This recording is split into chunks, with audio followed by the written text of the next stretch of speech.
You are listening to iRadio TT, online all the time. Welcome to Music Matters, the Caribbean edition. The podcast series featuring news, interviews and analysis of all the music from the islands.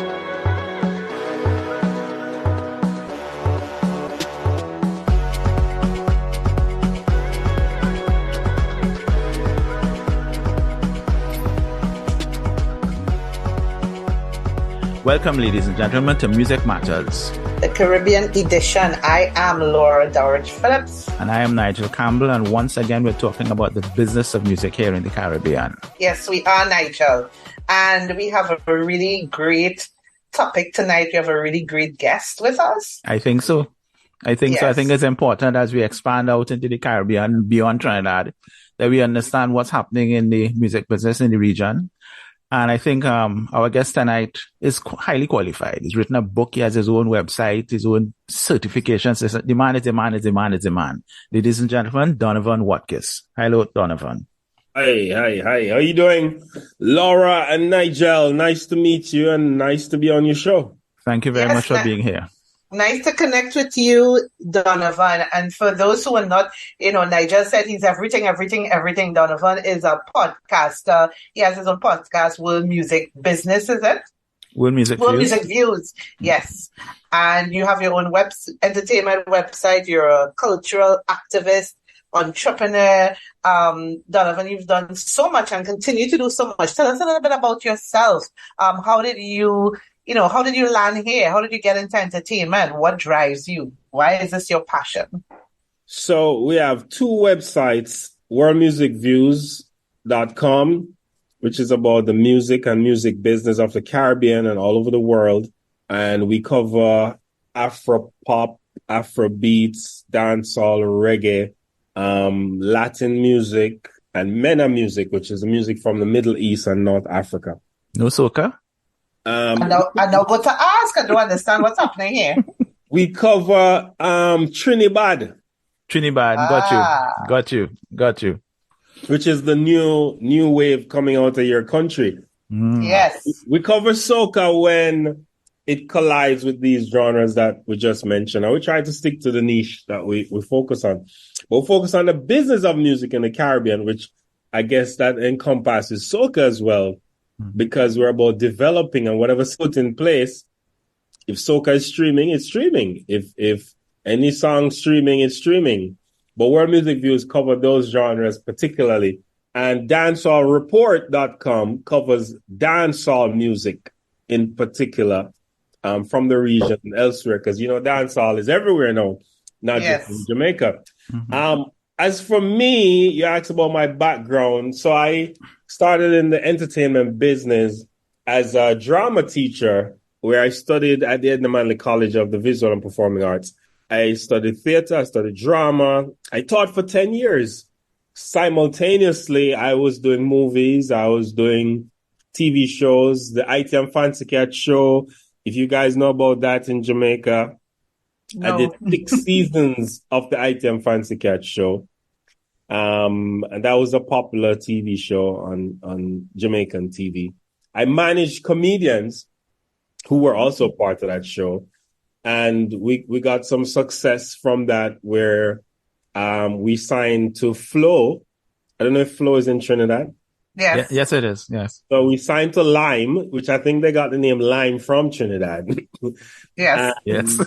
And we turned Lime's market share from 300,000 subscribers to when we were there 2 years in, a year in, not even 2 years, a year in, they got 1.5 million subscribers. Wow. Nice. And then shortly after that, Lime sold to Flow, and Cable and Wireless sold to Liberty after that as Liberty well. Media, yeah. Mm-hmm. But we've been doing that. I've made advertising products, both for myself and for companies, for the Bank of Jamaica.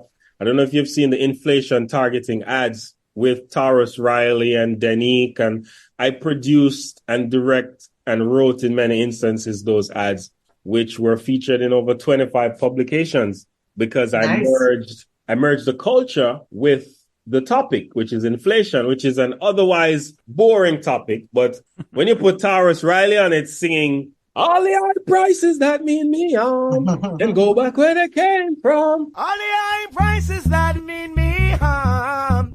Hey, they can go back where they came from. No inflation monster shall prosper. Yeah. So we remixed Taurus's song and flip it into an ad, and it took over the world. And we did several ads which were featured in major publications. We won awards. So my company won an Addy Award, American Advertising Award, for one of the TV ads from the inflation campaign. Nice. The Central Bank, who we did the ad for, won Central Bank Communication of the Year for 2020 from the ads. So that's the impact of what we've been doing and merging culture. And out of all of that, and my observations and my work with artists, with brands, and seeing how people have been using the Jamaican culture, the Caribbean culture, and turning it into a marketing tool, I wrote my latest book, Cultural Capital to Financial Capital. And it's basically interviewing some of the same people that I've worked with. Taurus Riley is in the book. Some of the same people who found success using the culture. They telling their story, how they did it, but also I'm putting it together because the questions were geared at how they use culture for profit, how they use culture to create products, how they use culture to impact the world and sell records and all of that. I put it all together to show how everybody from Jamaica and the Caribbean, our birthright is the culture. Definitely that. If you were born in Saudi Arabia, your birthright is the oil, and they have a lot of oil money and they're building big cities. Our birthright is culture, and the Jamaican culture in particular is powerful. Rihanna uses it. Drake uses it. Justin Bieber uses it. Nicki Minaj uses it. And they make big profits. So we have to do that as well. But the only way to do that, we have to value it. And to value it, we have to measure it. Hence, my work with World Music Views is about measuring, analyzing, and highlighting what's positive, what's big, what's valuable about the music and the culture. How do you measure it? Because that is a conversation that we've had on this podcast over the last few years. I mean, when we talk about in the context of soca and Trinidad, how do we measure the value of it? Because I feel like a lot of the issues that pertain in Jamaica is similar to what pertains here in Trinidad, what pertains across the region when it comes to the music and the culture, for the people who make for the decision makers, the governments, the business community, they don't see it as a valuable business because they are not presented with what matters, which is the data. Data is an enemy, I think, in the Caribbean, and as a consequence, some of our decision makers have openly said here in Trinidad, because there's no data, they can't give money and put policies that would guide the industry here. But tell me, what is the situation in Jamaica? Yeah, first of all, how do you value the music for the culture, first of all, and then you can tell us a little bit about the landscape in Jamaica, what pertains there. So how you measure anything is with numbers, right? And you must have a numerical system to measure it. So in the music industry, you measure it with streams. Now, Jamaicans don't buy records, but they stream. Caribbean people don't buy records, but they stream. So now they can't say, oh, nobody listening to the music. Because if you check the Trinidad stats, what's his name? Prince Swanee, who's the top streamer down there, he's streaming millions. I mean, millions of artists include music. Yes. Second thing you do is how catalogs are used overseas. So we cover the certifications in the US, UK, and Canada. We cover the streams outside of the region as well as the region, because the value of the music is not just how it's being consumed at home. It's how it's being consumed overseas. An example of it is Shabba Ranks in 1992 won 2 Grammys back-to-back, sold 500,000 records back-to-back, right? With an album, Extra Naked, Raw as ever, right? And those two albums set a precedence for what music was to become later on. The Mr. Lover man, right? We saw Shaggy maximize the Mr. Lover nature. And even Cobra did that, right? And Shabba did. Shabba, yeah, Flex was the template for the Lover, which we saw Americans capitalize on that later. The hardcore lover. That's a Jamaican thing, you know. The hardcore guy that's a lover, that's a Jamaican thing. So then Shaggy maximized it and created a diamond selling album. Well, a 12 million selling album. Oh yeah, 12 million. I was checking that literally yesterday online, and it was 12 million, yeah. But that's also it, right? We didn't have a way to measure that in Jamaica before, or the Caribbean before. So we have implemented in Jamaica where you can measure how music is being consumed using streams, using Apple Music streams, Spotify streams, YouTube streams. And when we put all of that together, just like how the RIAA calculate based on their systems over there, we calculate it here. So we said 10,000 units, same measurement we're using, equal gold, whether for single or album. Right. And we use the same system of measurement. So we don't have to only depend on Americans to measure the music and say, oh, this is certified gold or diamond, or measure what in Jamaica Mr. Lover was released. And even if it sold 500, the only way you know if it's big, and if everybody else said, boop, boop, boop, boop, boop. But the only way you know if it's big in America is if it's certified. So we are starting to certify music. Because all we know, Shabba probably sold a good amount in Jamaica, but he's not certified in Jamaica. Ting-a-ling was a big song. But huge. There was no certification in Jamaica for that. So we want to change that where we have documentation of how songs are being consumed, how much is being earned, not just with the retail sale, but wholesale sales. What's the value of a catalog? Yeah. So we celebrate catalogs every year as well. So if you go on World Music Views, you'll see the 25-year anniversary of Supercat's Don Dada album, which we outline all of its achievement. That's how you measure.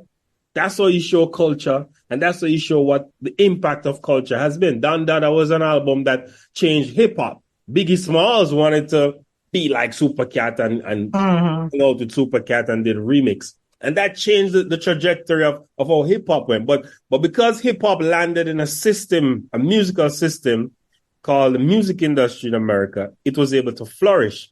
We don't have that equivalent, or we didn't have that equivalent in Jamaica. So if the music is more disposable and nostalgic rather than certified and measured. You're getting Jamaica's something like Trinidad.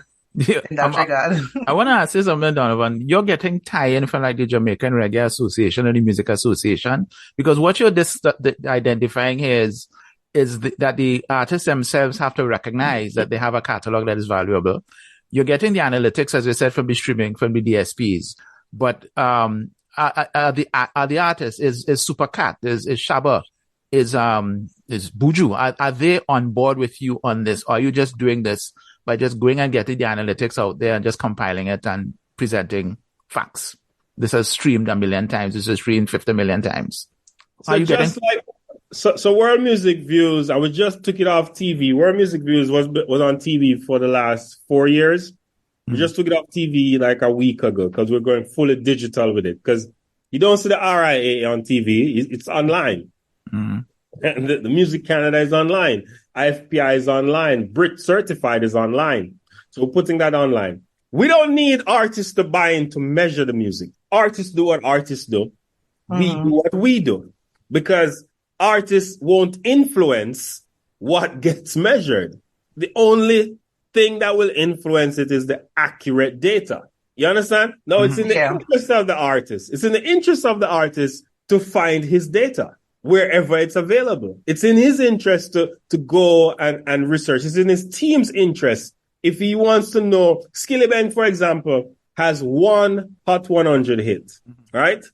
But Skillibeng is now on tour based on this data, collecting upwards of 50,000 a show, according to one promoter, because the YouTube data is there to show that Skillibeng's music is being consumed. Yeah.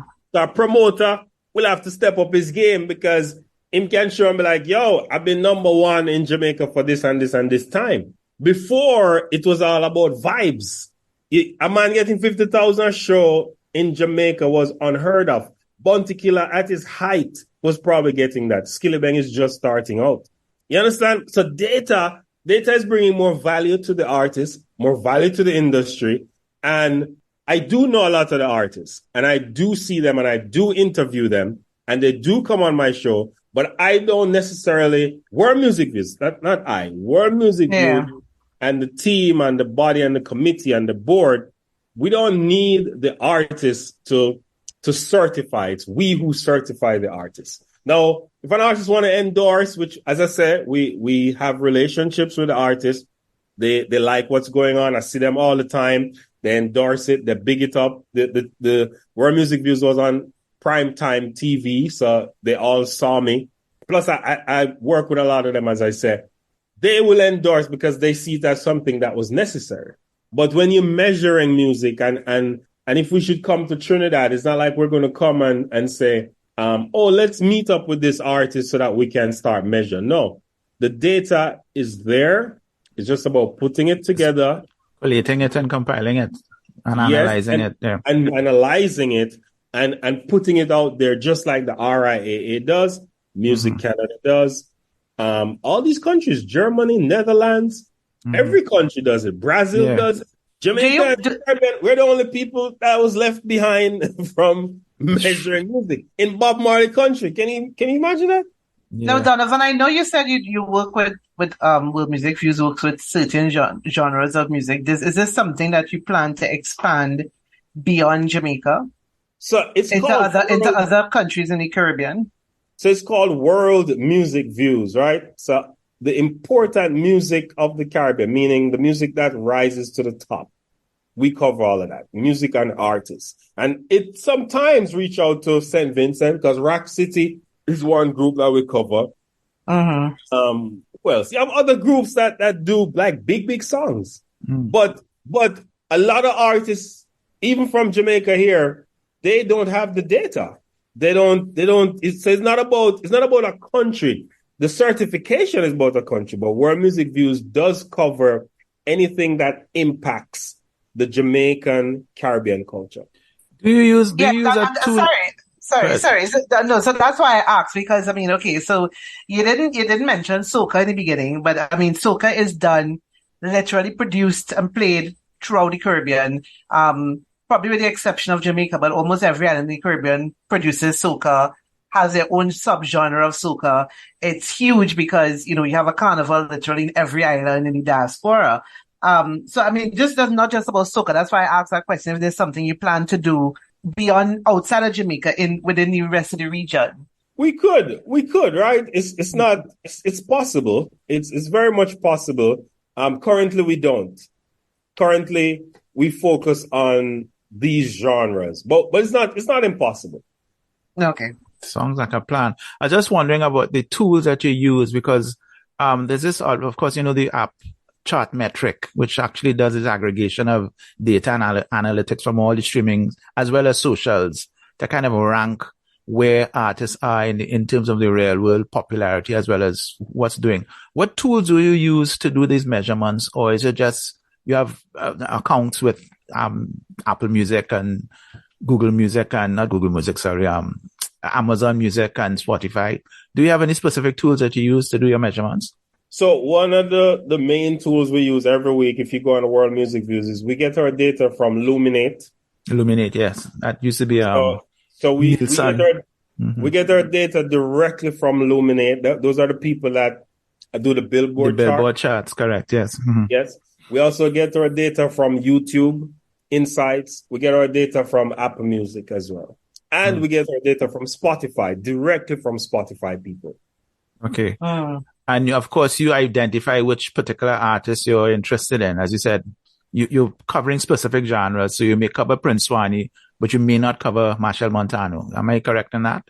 No, that's not how you measure it. So you can't measure it by artist. You have to measure it by region. So it's by region, okay. If something is happening in Jamaica, Like I see music pop up in Jamaica every day that I've never heard of the artist, but they pop up because if they release music and it's being consumed, it's going to pop up. Prince Swanee has popped up in Jamaica before. Mm-hmm. It is my intention to expand to the Caribbean and we have covered Trinidadian artists. I don't know if you know, what's this other guy's name? Yeah, are you familiar with him?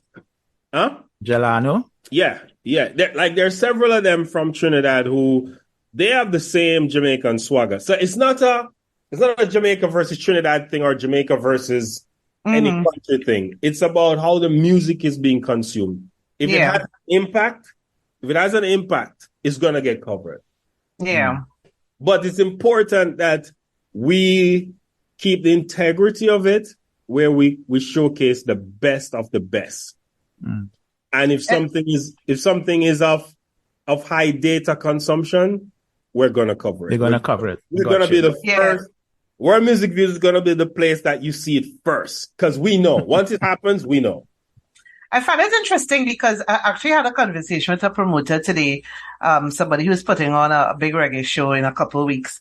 And he was saying, and I've heard this before from other people outside of Trinidad, how much Jamaican music is consumed here, how much we play Jamaican music. I mean, to the point where sometimes there are songs played here that aren't played in Jamaica at all. The high level of Jamaican music that is played in Trinidad and Tobago. So that's also why I asked about expanding beyond the region, because I think, that might also be interesting for your measurements. Yeah. I love what's going on in Trinidad, as I tell you, with the pseudo dancehall, new dancehall guys that are Trinidad. It's pseudo dancehall, Laura, you hear that? Pseudo dancehall. Oh, good. Let them hear this. It's a more modern dancehall. It's an offshoot. Of dancehall. Yeah. And I always find that interesting, Donovan, because I hear so much. I listen to the arguments about dancehall and dancehall trying to, be more mainstream outside of the Caribbean, dancehall trying to get its own category for the Grammys. And I'm like, and I remember asking Sean Paul this in St. Kitts when he came to perform at the St. Kitts Music Festival, why isn't there more focus by Jamaican dancehall community on the Caribbean? Because dancehall has impacted the Caribbean hugely. I mean, reggae is big, but I think dancehall's impact on younger generations has been huge, and it has burst Trinidad. It has burst a lot of subgenres of dancehall throughout the Caribbean. Like every island you go to, there is a dancehall community doing their own brand. It's like hip hop. So, you have hip hop from the South, hip hop from New York, hip hop from East Coast, West Coast. Dancehall is doing the same thing in the Caribbean. So you have Trinidad and Trinidad. You have a brand of dancehall in St. Kitts, a brand of dancehall in Barbados. It's so prevalent throughout the Caribbean. Should the industry, Jamaican dancehall industry, be doing more work in the Caribbean, because it's been so popular and so influential? So I totally agree with you. But in terms of my work, in terms of my editorial work, in terms of data, if an artist from anywhere in the Caribbean rises, I know. Once that artist rises, once that artist has data, I'm gonna know. It's not for me to the artist development work. I'll feature an artist if an artist has data. I'll feature an artist if there's something, if an artist does something crazy, like they do all the time. I'll feature it. I'll feature an artist if, like, whatever is interesting to the audience, because our loyalty is to the audience first. Mm-hmm. So I will feature an artist, whether it's a Jamaican and Caribbean, Jamaican, US, UK, Canada. They have a lot more artists that are not known than those who are known. Mm-hmm. Yeah. I was just thinking in terms of the title of your book and what your book was about, turning that cultural capital into financial capital. And just looking at the opportunities. I know the Caribbean is seen as a small market regionally, but there's also the diaspora. And I always feel like maybe we crave so much the American mainstream market that we sometimes turn our backs on the markets we have right in our own backyards. So what's your question? It's a me question.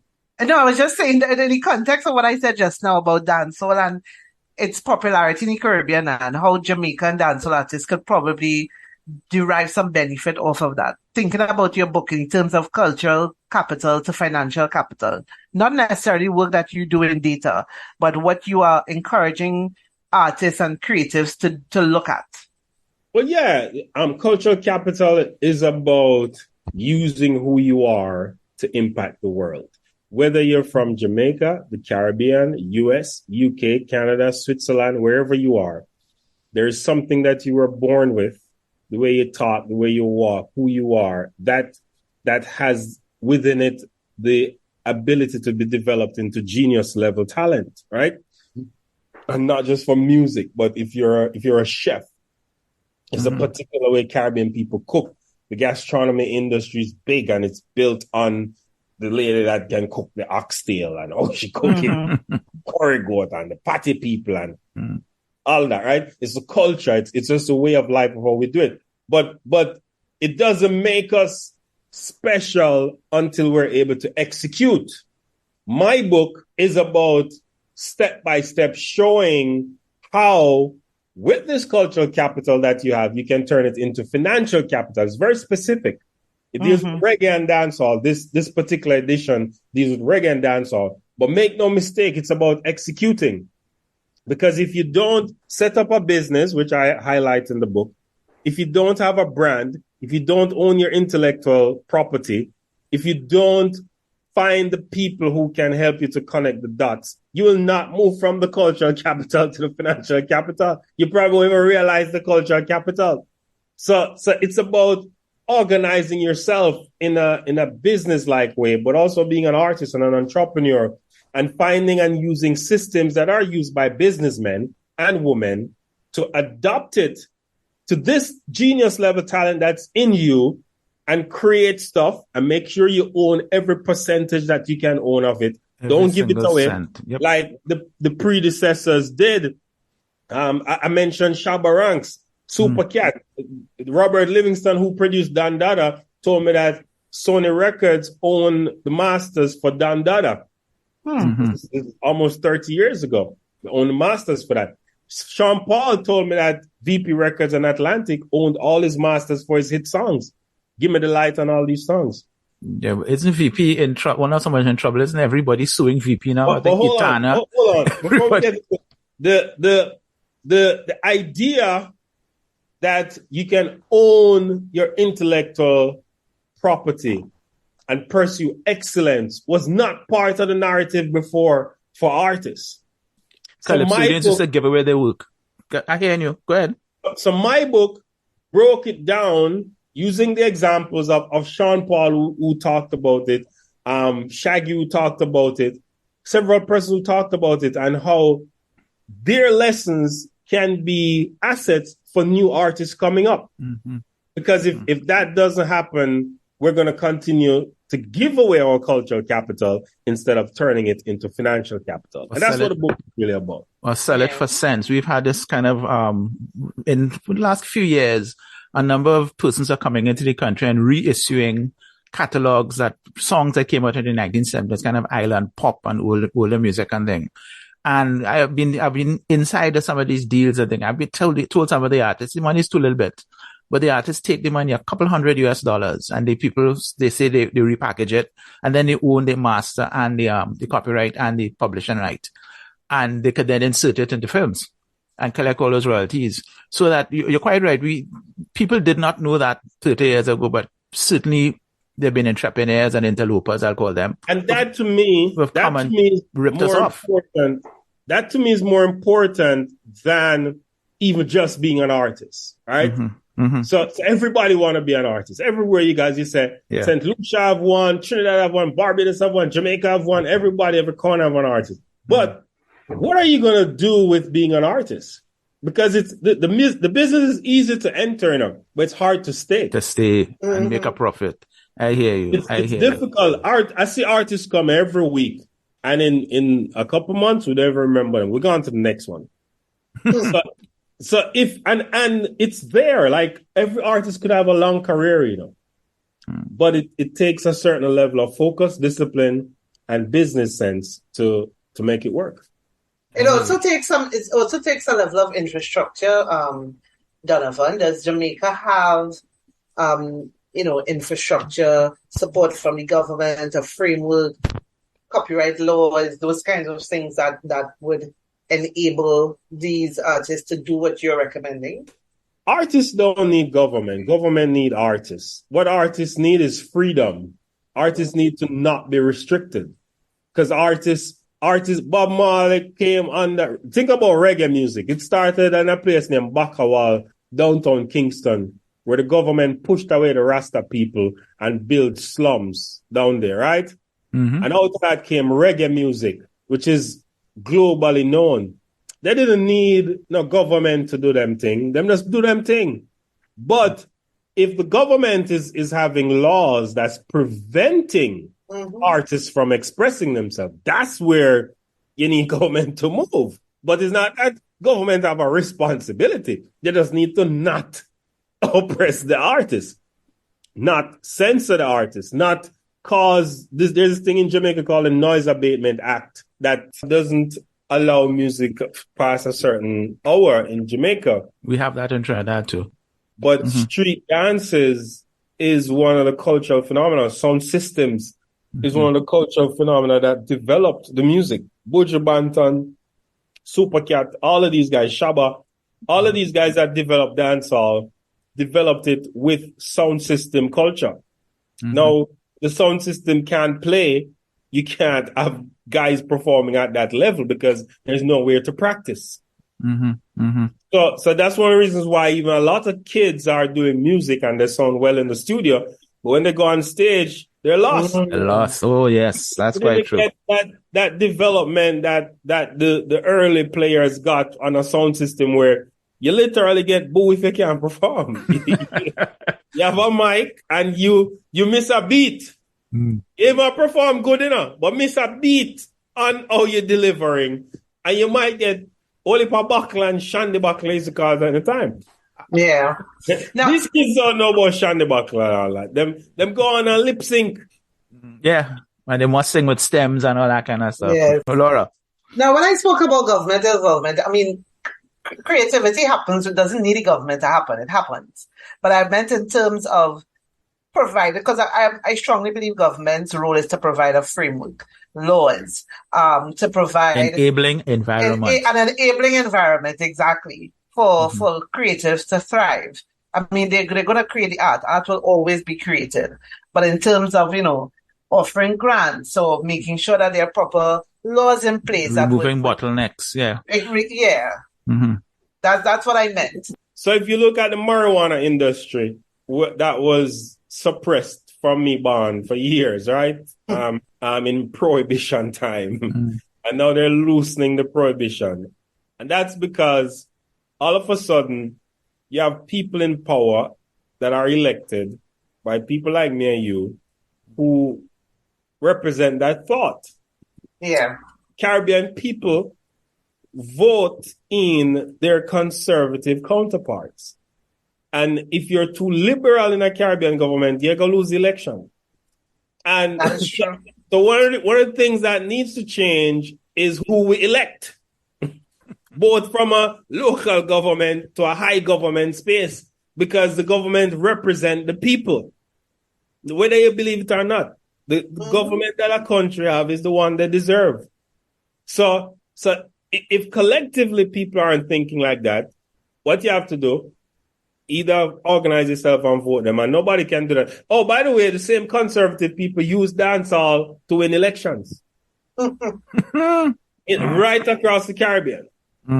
They use dancehall, they use dancehall dub plates, and they play and they win the elections. But then when dancehall is supposed to get some value and return, they say it's gunman music, it's criminal music. Yeah. So what has to happen is a more sensible legislation body that's empathetic to the needs of young people. Children aren't the future. Children are now. Children exist now. Youth exists now. To say that children and youth are the future is to dismiss their present condition. And they're here expressing something. You might not like it, You might not like it, but that's what they're saying.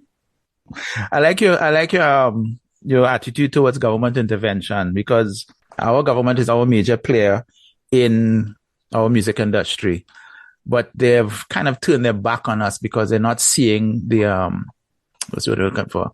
So they're not necessarily seeing the potential of it, and the investments have become ridiculously small and ineffective. And as you said, we have these rules that sometimes don't make sense, so that we have to up our game and make sure that the entrepreneur leads the way in how this thing operates. But we'll see what happens. Yeah, so Caribbean governments in general are conservative, and because they're colonial remnants. There you go. The landed gentry, they set the rules, right? If you're old enough to remember when they were saying that reggae was dirty footboy music. Yeah. Until Bob Marley became who he was. A global super, that is the icon of Jamaica. Yeah. And now dancehall is that now, because it doesn't resonate with a particular class of people. Quite correct. Okay. But that don't dispute its value. Its value exists, but one of the only reasons why it's not regarded is because they don't see how to make money with it yet. Yeah. Because it's youth culture. Well, there is that, but I also think that something to do with the whole notion of measurement and data. Because the government can't see data, they don't think it's valuable. They can see data in tourism arrivals, but they can't see data on royalties collected. If they go on World Music Views now, they'll be able to see data on all music consumed. There you go. Laura. So how do you feel about the new law in Jamaica that bans certain types of music off the airwaves? So it's not a law. It's not a law. It's a restriction, right? Mm-hmm. It's not a first. They've done this over and over and over. I spoke with the broadcasting commissioner, Green, and he said that he's not keen on banning songs because in the past, artists use the fact that a song is banned to promote the song, which is true. It's true. So what he's doing is reaching out to the radio stations to say he can't play songs if they have such and such and such. But even that there's an error in that, because you're gonna have to ban Bob Marley's "I Shot the Sheriff." You're gonna have to ban "Night Nurse" by Gregory Isaacs. Jay-Z has a song that's called "Big Pimpin'," and in that song he's selling crack cocaine. But you have to know that he's selling crack cocaine, because he's saying it will sell by the night. It is eggshell white. I got so many, it will land me in jail for life. Yeah. If you don't know that he's selling crack cocaine, you're not a translator. You don't understand the culture. You're going to play that song. And I'm sure they don't know that's what he's saying, because they don't know lyrics like that. Any more than America don't understand the curse words that we have in Jamaica. Yeah, that is true. And the last part of it is the kids not listening to the radio. Well, I was just going to ask that. How does that work in an age when everybody is streaming? Yeah, the kids not. It's an out of touch approach if they want to stem violent music. You have to engage people at their level, not at your level. Because if you say, "Oh, nothing on the radio," they're looking at you like, "Oh, but I was never on the radio. I was never trying." Trinidad doesn't get played on the radio at all. But as you recognize, but them on them bus, everybody know them because of YouTube streaming. So if I was measuring music, right, which is how they measured catalogs back in the days, based on airplay and who went number one and stuff. If I was measuring music using radio airplay alone, I would be out of touch with what's going on. Yes. Which is why World Music Views is important to measure the airplay as well, but we also measure exactly where the music is being consumed, because that's important. We have to talk, when I say we, our company, your company, because the work that you're doing in Jamaica, I think is so important to kind of legitimize, quote unquote, our industry, certainly in the eyes of stakeholders, policymakers, and possibly international investors. But as you said, you've limited your range, right? And unless somebody breaks out in a big way, you kind of have a focus. Because I think this kind of advocacy and this kind of analysis and aggregation is so necessary for the whole region. Because we've seen what happened in Puerto Rico and the DR with reggaeton and Colombia, right? Yeah. Right. But they YouTube them just dropping billion views like it's normal. Yeah. And certainly dancehall is hundreds of millions of views, right, on YouTube. Our biggest soca tune was by the Vincentian, what's his name? Kevin Little. We also have the cricketer DJ Bravo had 100 million views of his song Champion, but it's all viewed in India, right? He found a market because of the cricket connection. But the idea of counting and the idea of measuring, I think, is so important. And as I said, I think that is probably one of the things that the industry generally, for whatever reason, including artists themselves, are not willing to give, certainly not necessarily counting streams, but artists weren't even willing to give data about their name and whether or not they registered trademarks and that kind of stuff. So we had situations where... we don't need that, which is why I said to you, we don't need the artists, because the information, we have our ways to find information, right? Yeah, it should be. But we have our ways to know if... Like, I found out recently that Shabba Ranks doesn't own Dancehall Emperor because he didn't follow up to register it in the US. Now, I know that because I have my ways of finding out information. So my kind of journalism is more of a trade publication. We do editorials, we do stories, we do the research, but we're about getting to the root of the thing. We're not trying to make it be a vibes thing. And if you want to tell me, if you're in Trinidad and you want to tell me, say, Prince man, Swanee are the biggest man, I need to check that. And I need to be able to see the numbers for that. Before, it was a vibes. It was we have a vibe. Say, it's the biggest man at Jamaica, or biggest man at Trinidad. That can't be how we proceed, because there's too much money to be made in the music industry and the entertainment industry to leave it to the whims of how someone feels. I hear you. I'm willing, to your point about working with Trinidad and other countries, of course I'm willing to do that, because 40 million people in the Caribbean. There you go. 43 million with about 5 languages. Yep. So working with different bodies and corporations and people with like interests, of course I'm willing to do that. I'm willing to share what I know. I'm willing to bring people there. I'm willing to come there. I'm willing to come and help with the infrastructure and show how it can be done. I'm willing to lend world music views in terms of highlighting and showcasing what's going on down there. And I'm willing for you to share the same thing too that I am producing on your platforms. Laura, that's an invitation. Yeah, well, to our conference. Whenever, yes, we should put on a conference in truth and invite you, Donovan. You're always welcome. Yeah. I think the challenge, Donovan, is that people they don't understand culture beyond Carnival, unfortunately. Carnival is the main driving force for Trinidad. Okay, it's in our DNA. It's who we are. It literally is something that runs in our blood. It's not a commercial. It's not necessarily a commercial. I've never been. I'd love to come to Trinidad. Well, Donovan, now is the time. If you could book a ticket now. Do that like tomorrow. Yeah. And when is it? It's February 20th and 21st, but right now, let me tell you, if you find a ticket, good luck. So get in for Carnival. You want to understand how our music is incorporated in Carnival. Unfortunately, if you want to see the music industry in full flight, Carnival is the time to go. 80 and 90% of the value of our music industry is based on Carnival. So that Prince Swanee represents a very, very small percentage of our music industry. But as you've noted, he has more streams than Bunji Garlin. But also the other thing, Donovan, which is rather interesting, is that because there's no soca category in the DSPs, all of our music is labeled under reggae. Yes. Under reggae, yeah. Artists and producers say it is actually much more profitable for them to list it as reggae rather than anything else, because the other option is world music, and that doesn't work for them. Like, it's not profitable for them. They have this new category, best global performance, but we were speaking one of the kind of founders of that who was in the industry at the time, Marlon Fuentes. He was at the academy, and I had suggested that will always be dominated by Africans. Angelique Kidjo used to win the World Music Award Grammy for many, many years, and I said numbers matter. As reggae has its own category, and Amali is probably going to win it 3 times out of 5 times.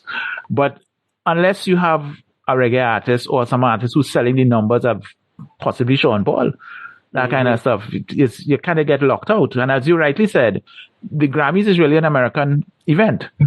And really and truly, Bad Bunny from Puerto Rico supposed to be owning about 100 Grammys. But he's pivoted towards the Latin Grammys, and he may get some Latin specialty Grammy that exists. But Bad Bunny is outselling everybody. Say what? It's one of those things. In every category. Yeah, that's how it is. He was on the Billboard 200 for like 14 weeks, not number one. Yeah.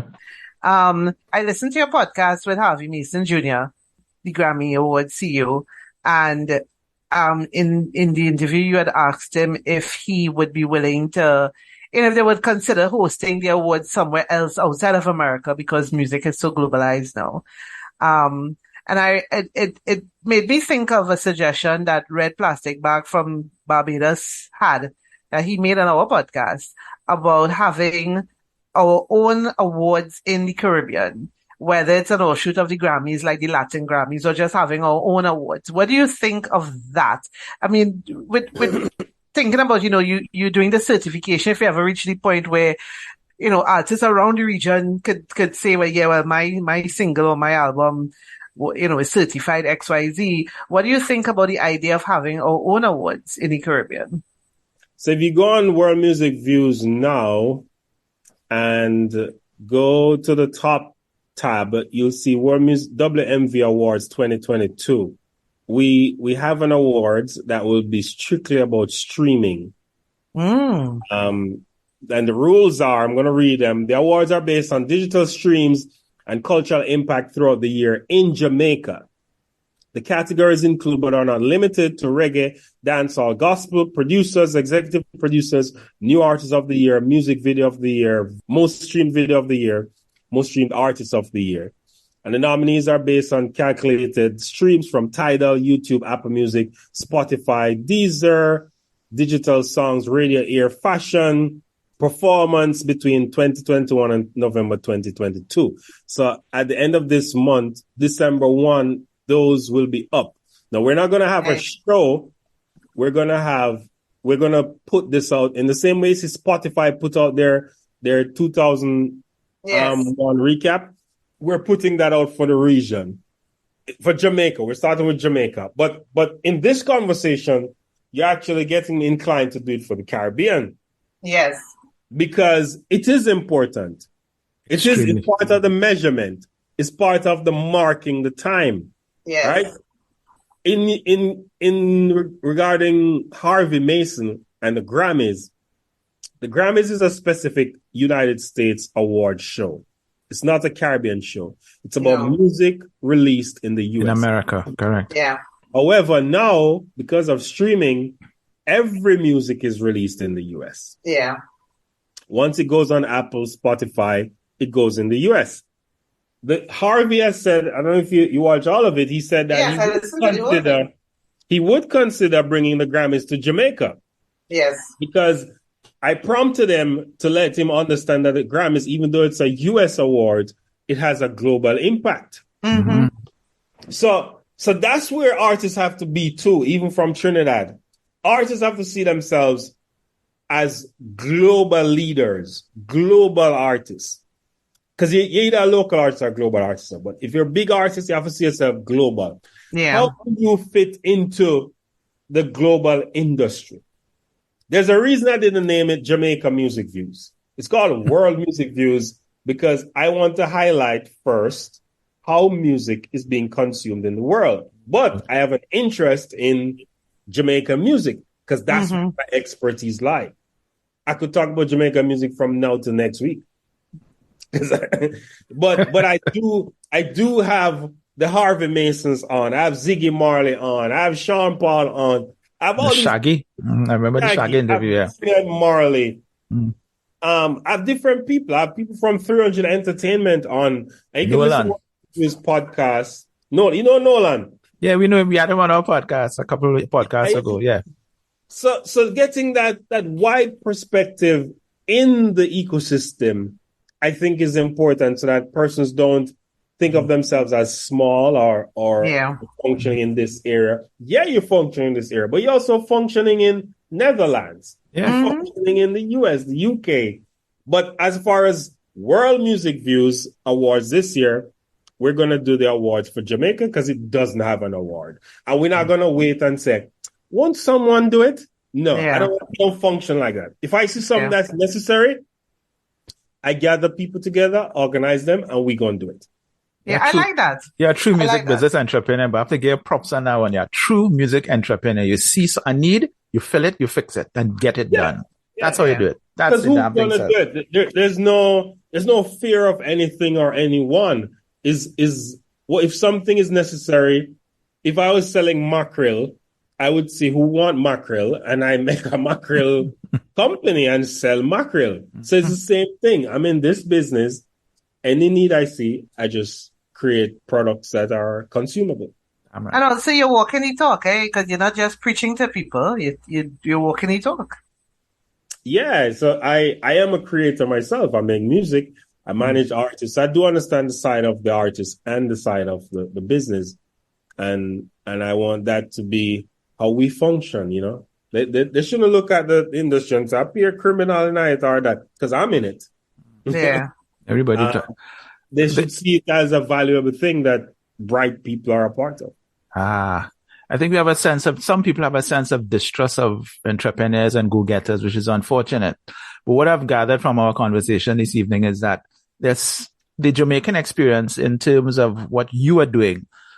What is necessary is that kind of strong entrepreneur who, as I said, can get the job done as it was. Because I think we all have similar problems in the sense of data and not recognizing our value and not understanding the business of music. But it takes a person such as you to get in there, to get the job done and say, this is what is happening. You are streamed X million of times and here, there, and everywhere. This is how we can show the world that your cultural capital is also financial capital. And I think that is what is missing. At least there probably are entrepreneurs in Trinidad. I don't want to shoot myself in the foot, or probably elsewhere in the Caribbean. But the examples that you have shown here, to me, is the kind of examples that needed to have been done way back in the 70s and 80s when reggae and soca was now starting.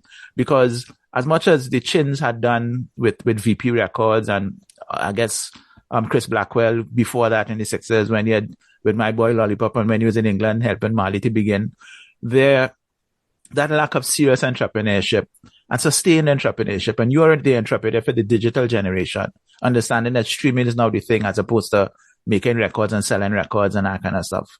Kudos to you for that. And I certainly would hope that us in Trinidad have a link with you and what you're doing, because I think that is what I'm recognizing has been missing. It's not so much we don't understand what to do, but we need somebody to get the job done. And if your inspiration is part of that, well, kudos to you. Yeah. It's exactly what's needed, right? You need more impresarios. You had a time when you had people who could take a record from the studio and bring it straight to number one, right? Those people, we don't see them no more. We don't have people who work records anymore.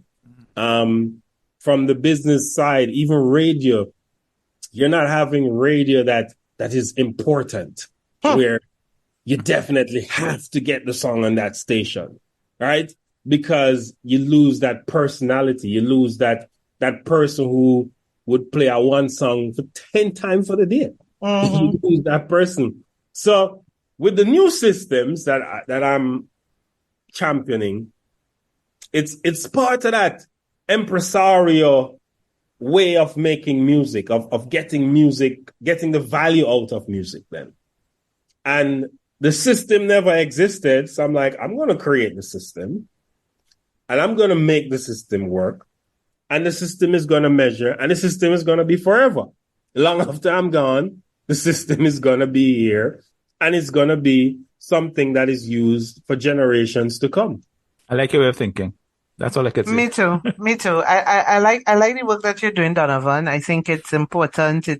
It's meaty, for want of a better word. It's not just talk. And I look forward to, you expanding your vision beyond beyond to the rest of the beyond Jamaica to the rest of the Caribbean. The Caribbean is such a rich cultural place with all sorts of genres of music. We have tons of festivals. We have so much happening, so much creativity and talent resides in this archipelago. It's not funny.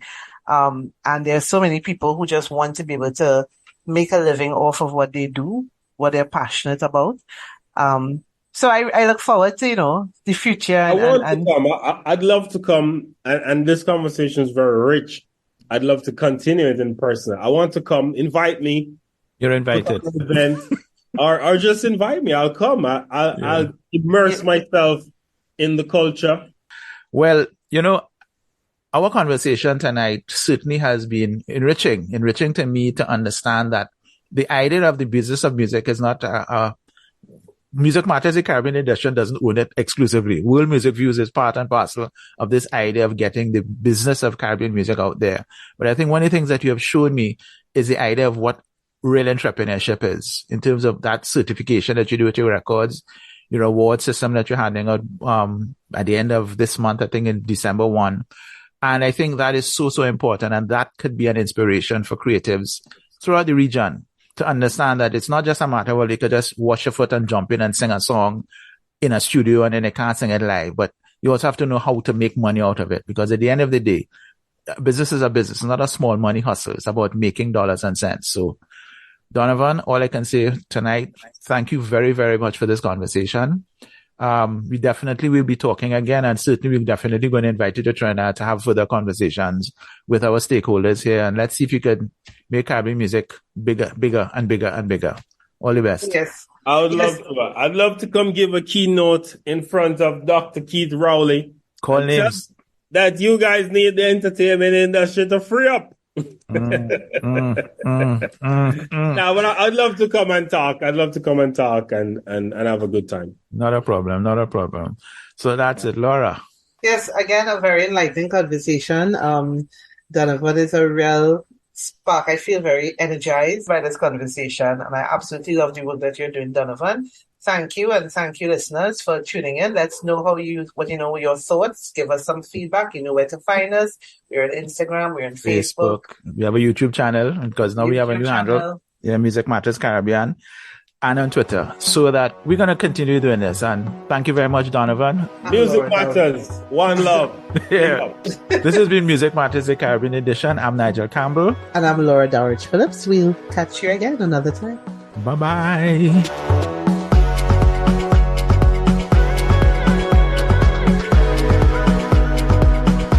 Hey everyone, thanks so much for listening to Music Matters, the Caribbean edition. If you enjoyed the podcast, please like, subscribe, and follow us on Facebook and Instagram at Music Matters Caribbean. And if you want to listen to our previous podcasts and keep up with our new material, check out the website podcast.iradio.tt or listen and subscribe on Apple Podcasts, Stitcher, TuneIn, Radio Public, and more of your favorite podcast platforms.